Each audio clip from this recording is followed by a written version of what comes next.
So in the second half of last year, we were working our way through the first 12 chapters of the first book of the Bible, the book of Genesis. Genesis simply means origins, and we're seeing that this book of Genesis gives us a foundation for our understanding of God, our foundation for our understanding of ourselves as humans, both individually and together as humanity, and our understanding of the world that we now live in. And related to all three of those things, Genesis gives us the foundation for the key themes of the Bible that are developed as we go through the rest of Scripture. And so we're returning to that series this morning after a break over Christmas and in the early part of January. Just to remind you, I'm sure you all remember vividly the last sermon at the end of November. Last time we got to the point where God, so grieved by the corruption in the world and in the hearts of people, sent his judgment on the world by sending a catastrophic flood that wiped out all living things on the earth except Noah and his family and two of every kind of animal that he took with him into the ark. Then God stops the rain, the waters begin to recede, the ark rests on dry land, and God calls Noah to come out of the ark. And that's where we're going to pick things up now in verse 18 of chapter 8. So Noah came out together with his sons and his wife and his sons' wives. All the animals and all the creatures that move along the ground and all the birds, everything that moves on the land, came out of the ark, one kind after another.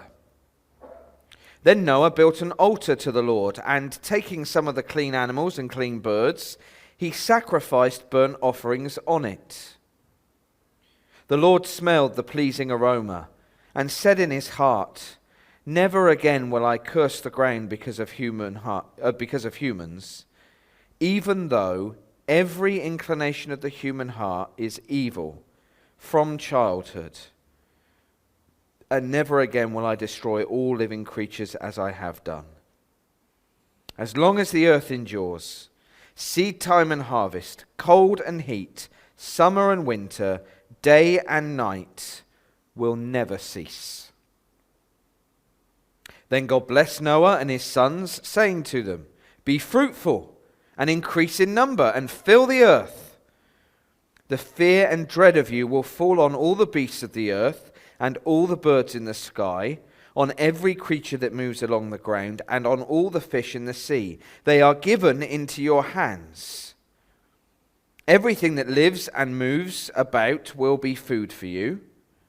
Just as I gave you the green plants, I now give you everything. But you must not eat meat that has its lifeblood still in it. And for your lifeblood I will surely demand an accounting. I will demand an accounting from every animal, and from each human being too. I will demand an accounting for the life of another human being. Whoever sheds human blood, by humans shall their blood be shed. For in the image of God has God made mankind. As for you, be fruitful and increase in number. Multiply on the earth and increase upon it." Then God said to Noah and to his sons with him, "I now establish my covenant with you and with your descendants after you, and with every living creature that was with you, the birds, the livestock, and all the wild animals, all those that came out of the ark with you, every living creature on earth. I establish my covenant with you. Never again will all life be destroyed by the waters of a flood. Never again will there be a flood to destroy the earth." And God said, "This is the sign of the covenant I am making between me and you and every living creature with you, a covenant for all generations to come. I've set my rainbow in the clouds, and it will be the sign of the covenant between me and the earth. Whenever I bring clouds over the earth and the rainbow appears in the clouds, I will remember my covenant between me and you and all living creatures of every kind. Never again will the waters become a flood to destroy all life. Whenever the rainbow appears in the clouds, I will see it and remember the everlasting covenant between God and all living creatures of every kind on the earth. So God said to Noah, "This is the sign of the covenant I have established between me and all life on earth." Please do keep that open in front of you. One of the things that seems to me to be a unique feature of human nature is our attraction to this idea of a fresh start.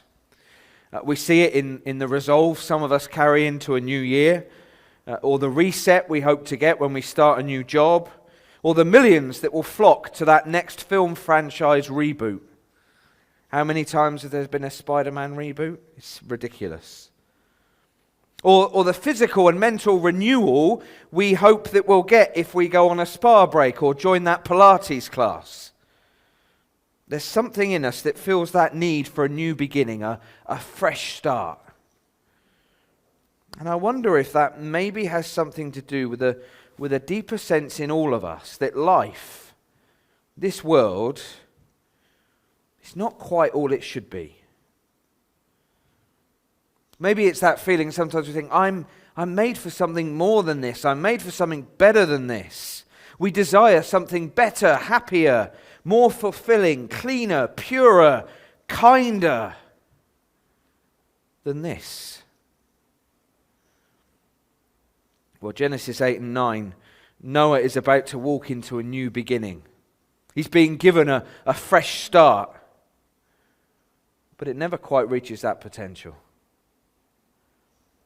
And so we live in this world, the post-flood world, a world of unfulfilled potential, where we long for that new beginning.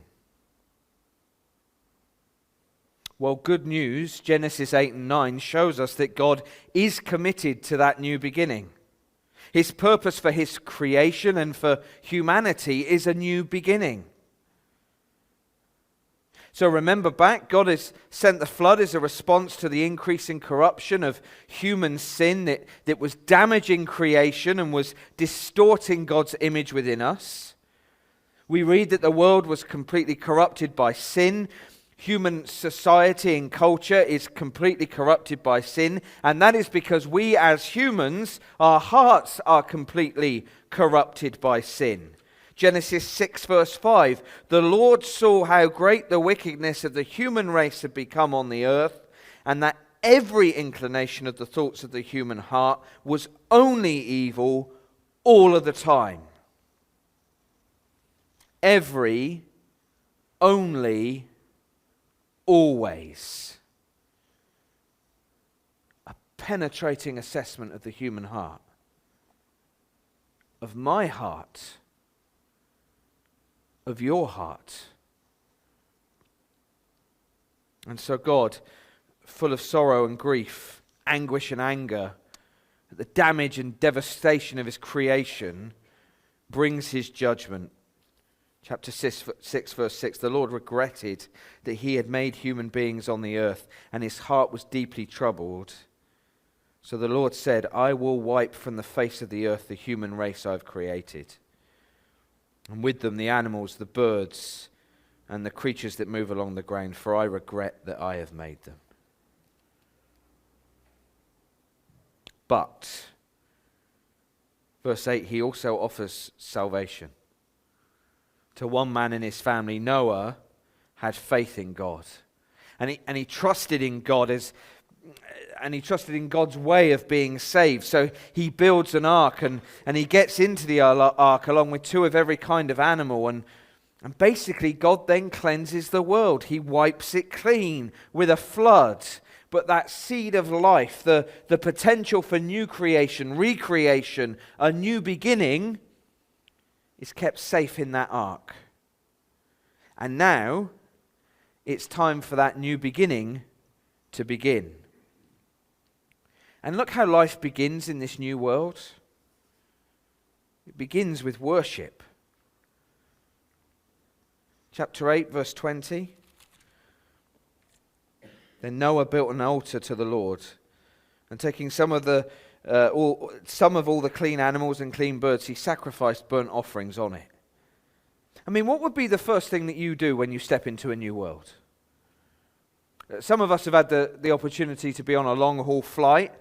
You know that feeling you get when the plane pulls up to the gate and the door opens? There's like this suction of fresh air that pulls in and you're like, oh, fresh air. And what you want to do is you want to get out the plane, you want to wash your face, and then you want to get on with exploring this wonderful new place you've come to.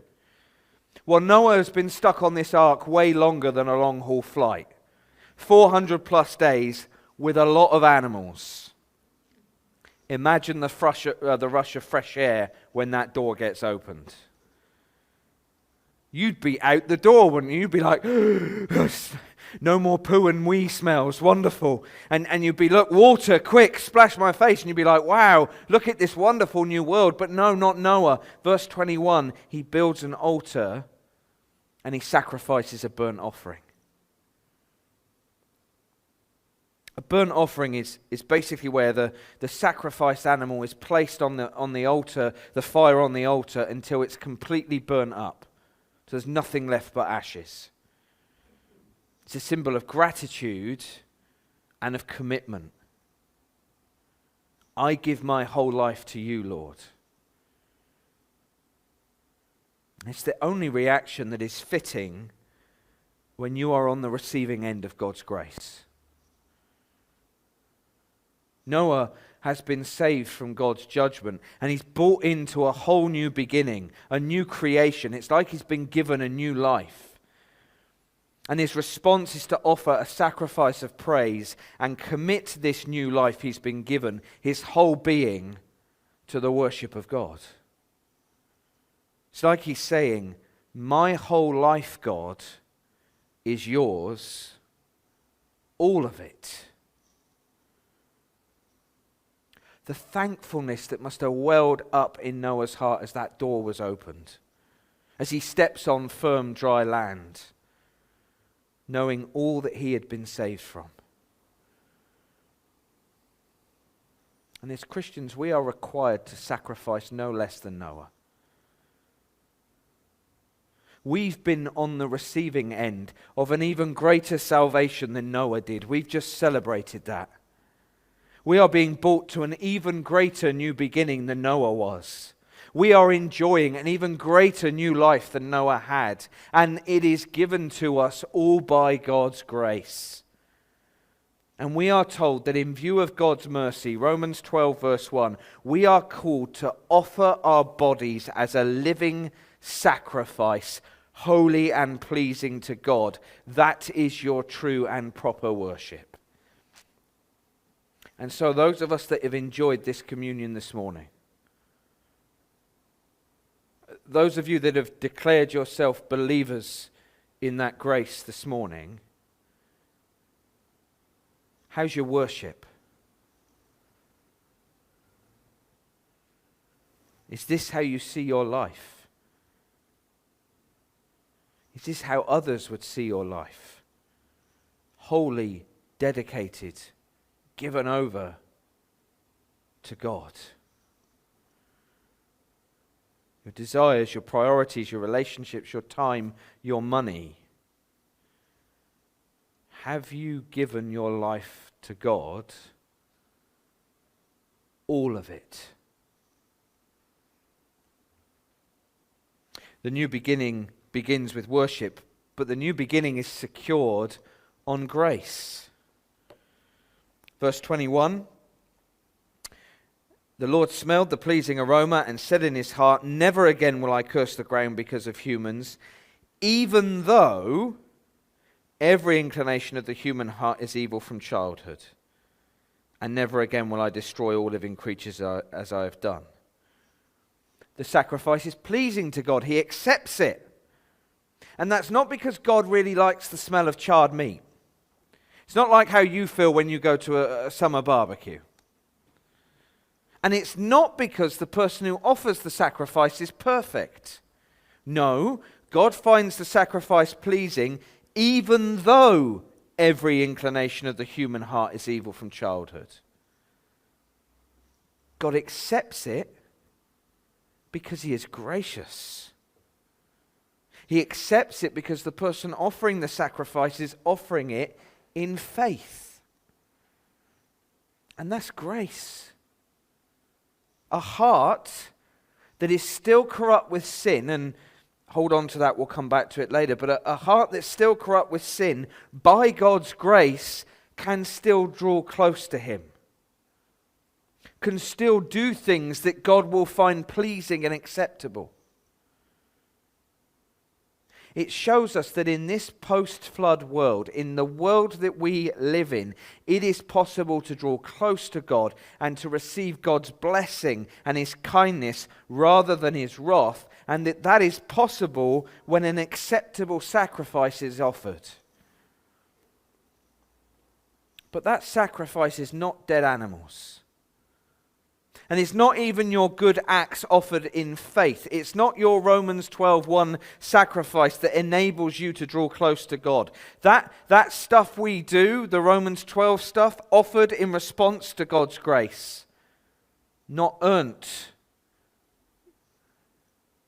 No, the acceptable sacrifice is Christ. Christ who, Hebrews 7, sacrificed once for all when He offered Himself on the cross. The one-time sacrifice for all, through whom, Hebrews 10, we can now have confidence to approach God, by the blood of Jesus. In this post-flood world, corrupt humans can still enjoy fellowship with God. We can still receive the grace of God through the sacrifice of Jesus. Because you know, one of the stains that marks this post-flood world is so many people try to make themselves acceptable to God on their own terms. They think they have to do it. They think they have to sacrifice enough or do enough to make themselves pleasing to God. And we can't. Look how God sees your heart. Every inclination is evil. Now that doesn't mean that all you think about all the time is murdering other people. But it is the instinct that is in us to do things on our own terms rather than on God's. And it's our instinct to always turn away from God to self-autonomy rather than turn to Him in humble obedience. And so trying to make ourselves pleasing to God is like the equivalent of Noah trying to tread water throughout the flood. Do you think you can go and tread water for 400 days, 40 of which is in the worst hurricane you've ever heard of? Do you fancy a go at that? Then why on earth do you think you can make yourself pleasing to God?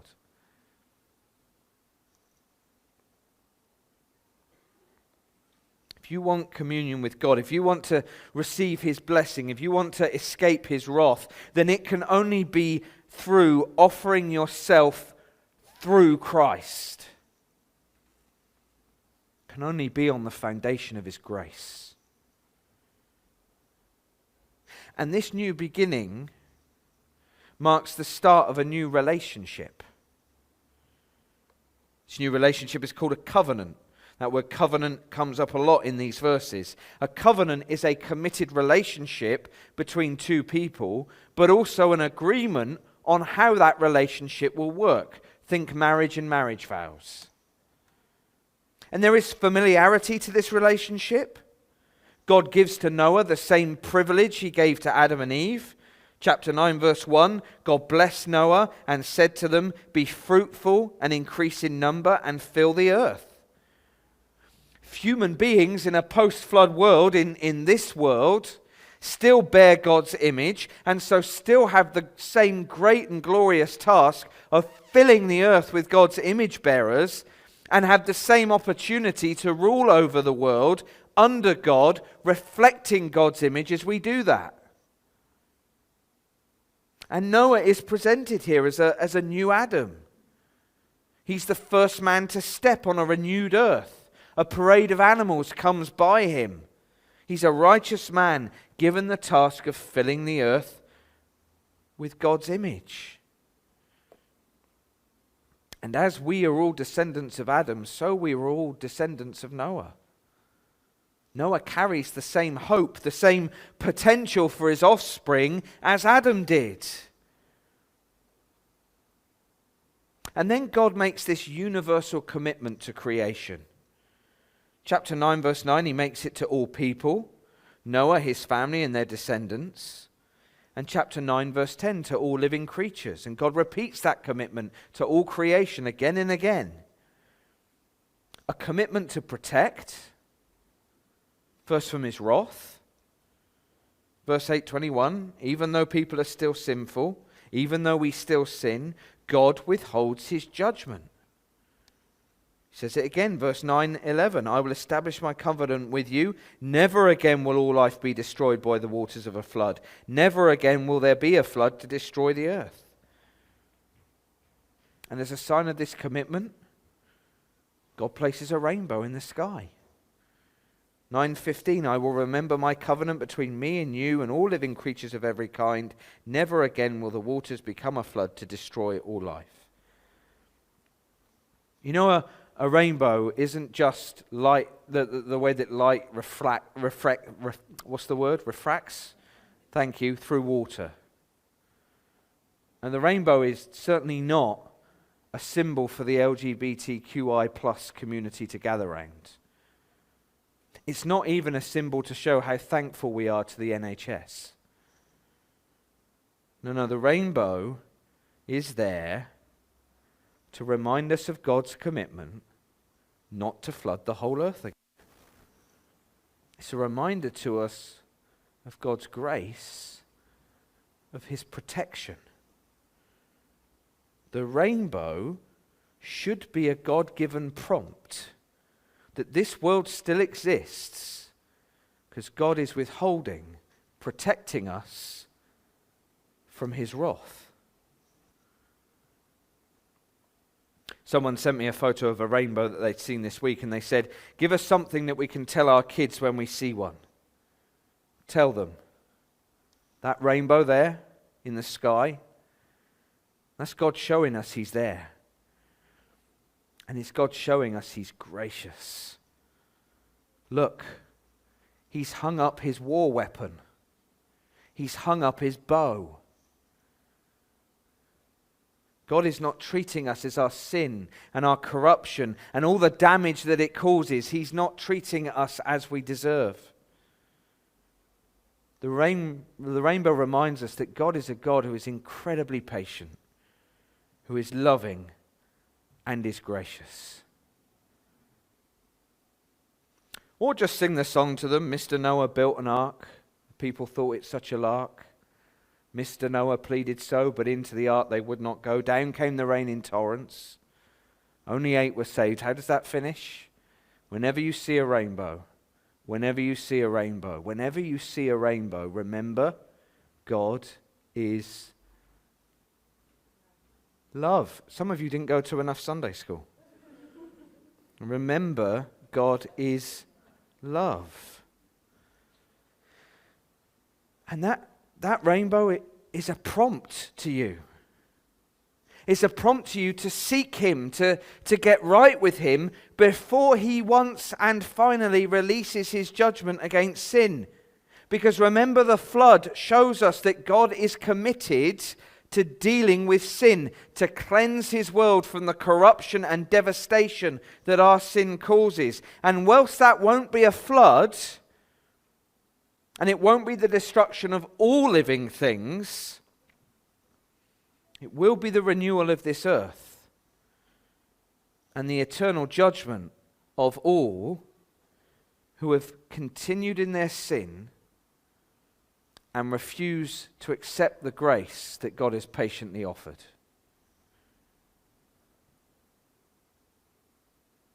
So the rainbow is God's loving sign.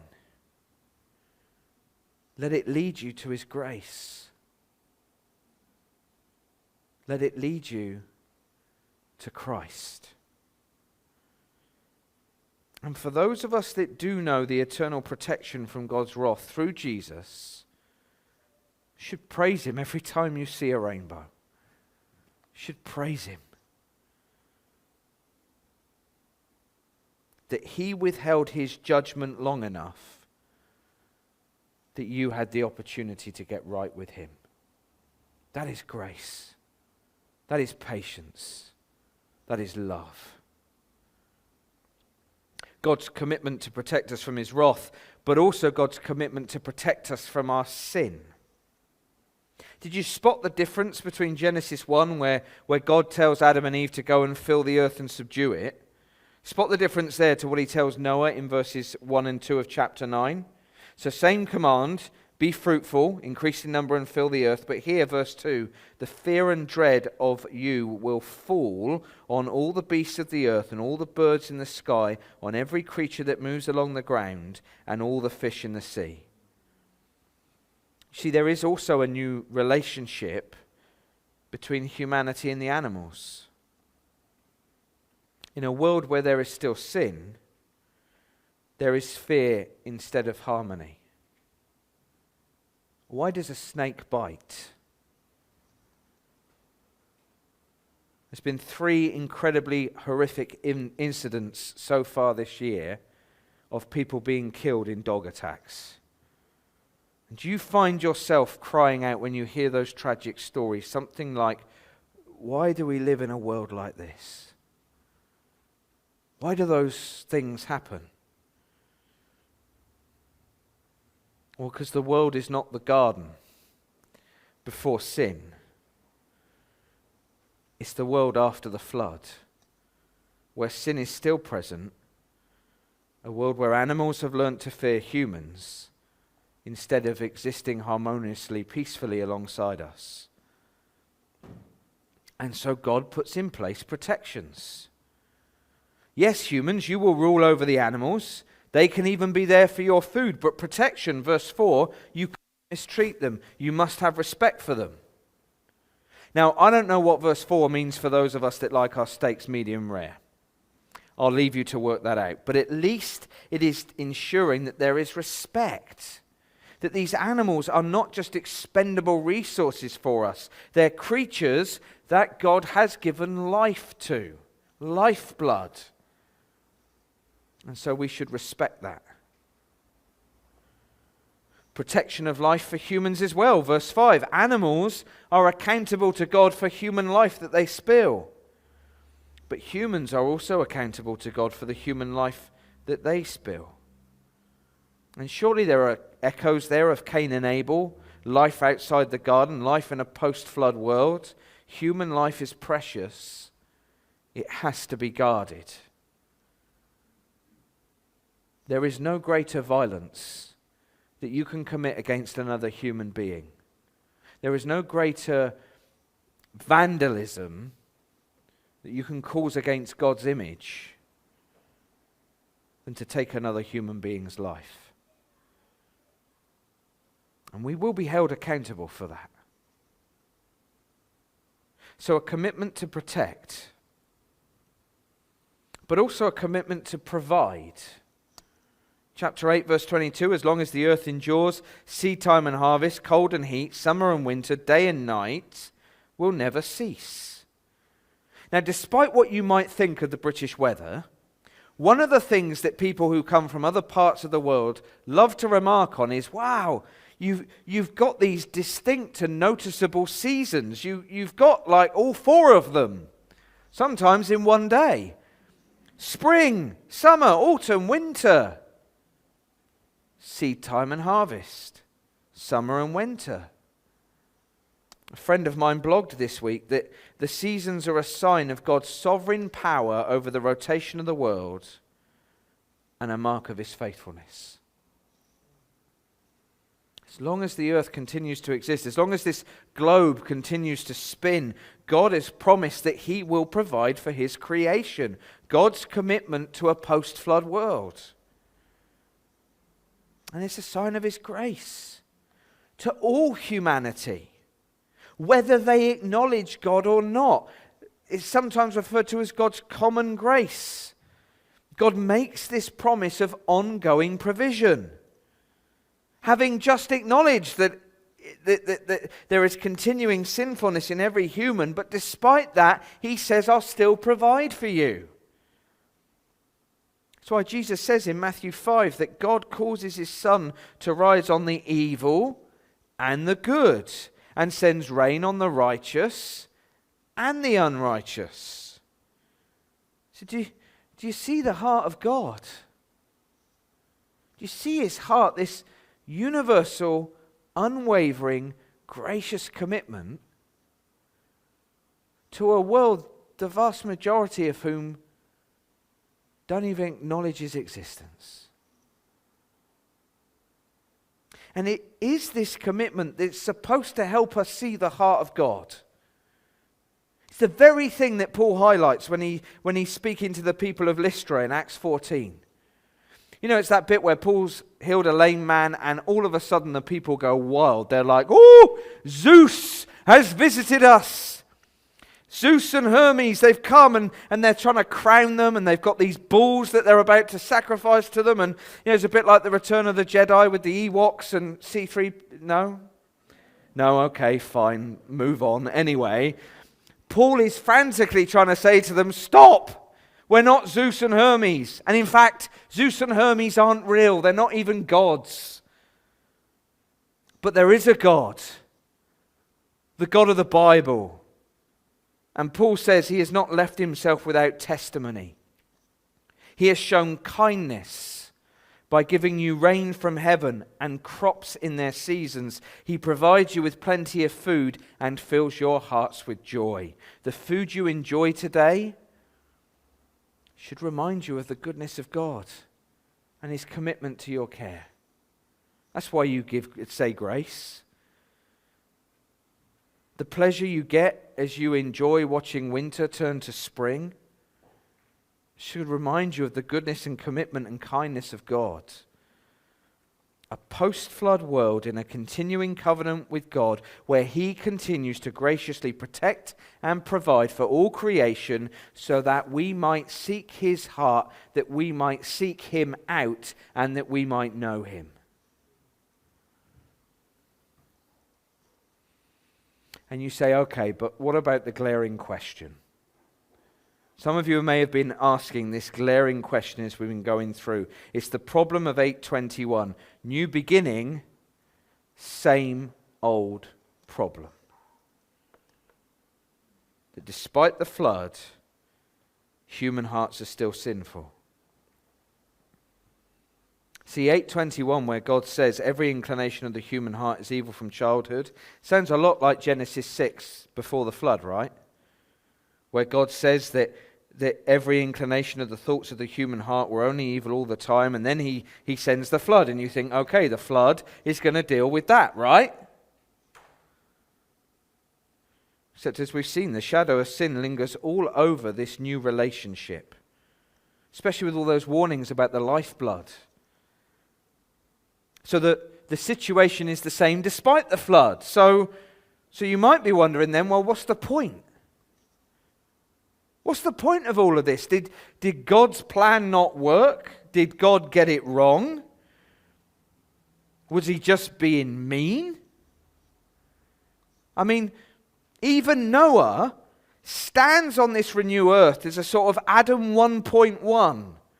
All that hope, all that potential, but then in the second half of chapter 9, even Noah falls like Adam.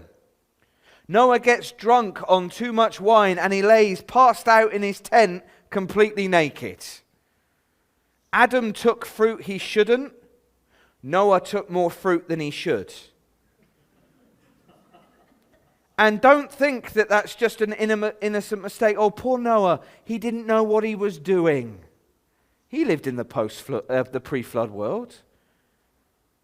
He knew how to make wine. He'd seen it before. He knew what happens when you drink too much wine.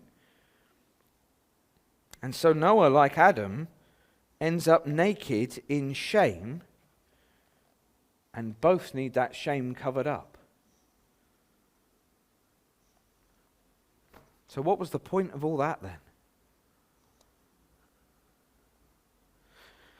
Well, it does give us clarity about why things are the way they are in this world. Much to be thankful for: sun, rain, food, family, babies, rainbows. certain security even. God continues to provide and protect whilst the earth still spins. He withholds the extremes of where sinful humans can go. God hasn't completely given us over yet. But also a real assessment about the things that cause our hearts to ache, the violence, the corruption, the disappointments. So what we're faced with here is actually the real depravity of our sin. God wipes all humanity except 8 people, and yet sin still remains. That's how deep and deadly it is. God may have wiped the world clean, but he didn't wipe human hearts clean. And so if you have one human, you still have sin. It's going to take something even greater than a global flood to deal with the problem of sin. And it will take someone even more righteous than Noah to lead humanity into a new world that will keep it permanently free from sin. See, the problem with the world isn't out there.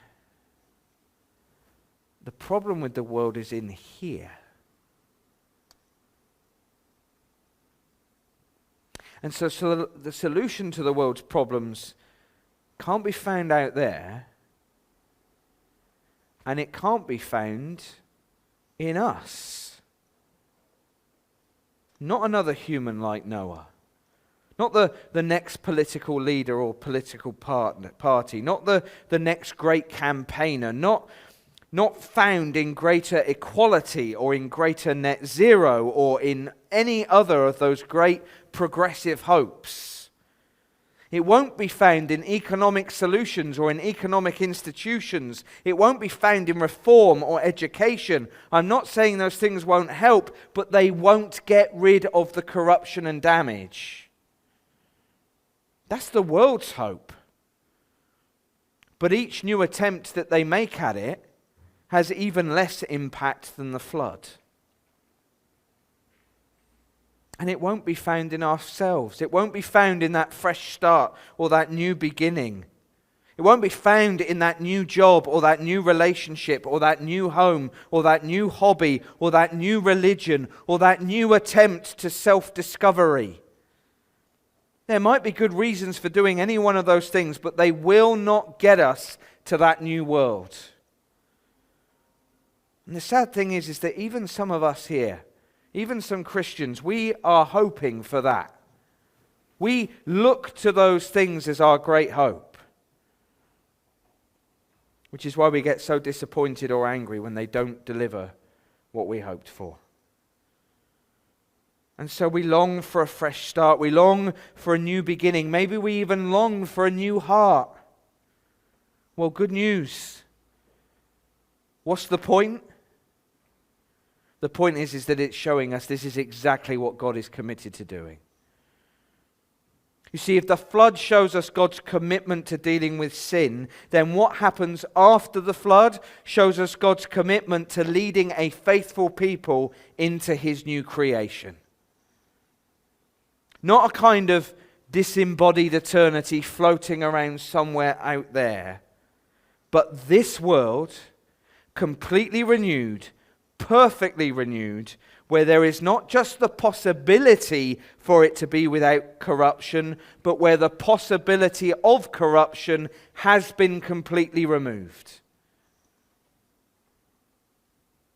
The best things you enjoy about this world now, those best relationships, those best experiences, they are a pale imitation of what this new world will be like. The moments where you feel most at peace, most joyful, most content, most thankful, most excited, it's a pale imitation of how you'll feel when you get there. And it is only possible through Jesus.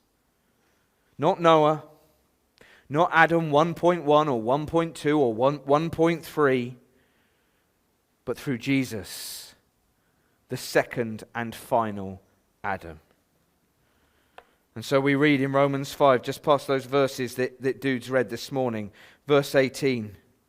Consequently, just as one trespass, that's Adam's trespass, resulted in condemnation for all people, so also one righteous act, that's Jesus' act, resulted in the justification and life for all people. For just as through the disobedience of the one man, Adam, the many were made sinners, so also through the obedience of the one man, the many will be made righteous. Or 1 Corinthians 15. So it is written, the first man, Adam, became a living being. The last Adam, a life-giving spirit. The spiritual did not come first, but the natural, and after that the spiritual. The first man was of the dust of the earth, the second man is of heaven.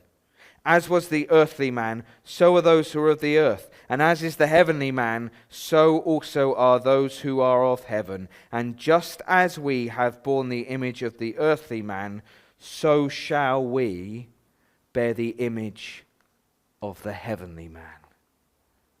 And where do we find that at its glorious climax? Right there at the end of the Bible. This new heaven and this new earth. The first heaven and the first earth passed away. I saw the holy city, the new Jerusalem, coming down out of heaven from God, prepared as a bride, beautifully dressed for her husband. And I heard the loud voice from the throne saying, Look, God's dwelling place is now among the people, and he will dwell with them. They will be his people, and God himself will be with them, and he will be their God. He will wipe every tear from their eyes.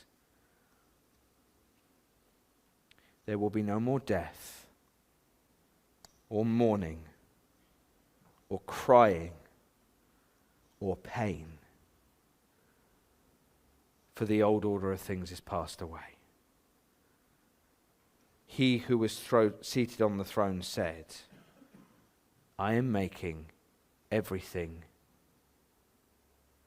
new.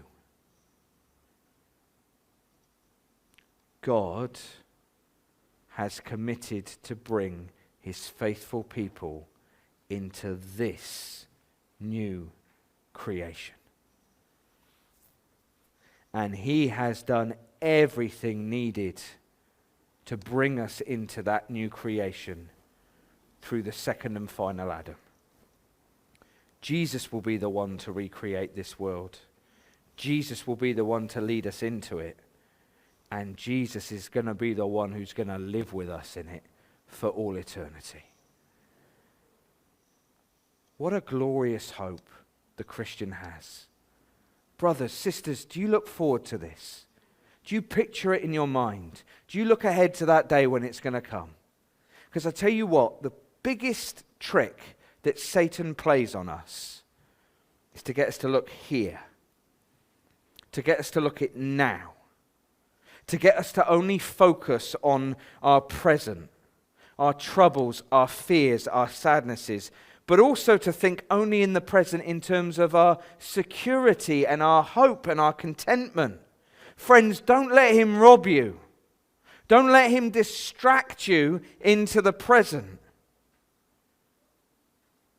We were made, we have been saved for so much more than this. God is committed to being reunited with humanity in perfect fellowship in his renewed creation, which we can walk into through Jesus. Oh, the relief when that door opens on that day. Keep looking up. Keep looking ahead. Talk about it with each other. Sing about it to each other. Encourage one another with it. We may be in the ark right now, but the new beginning is coming. Let me pray.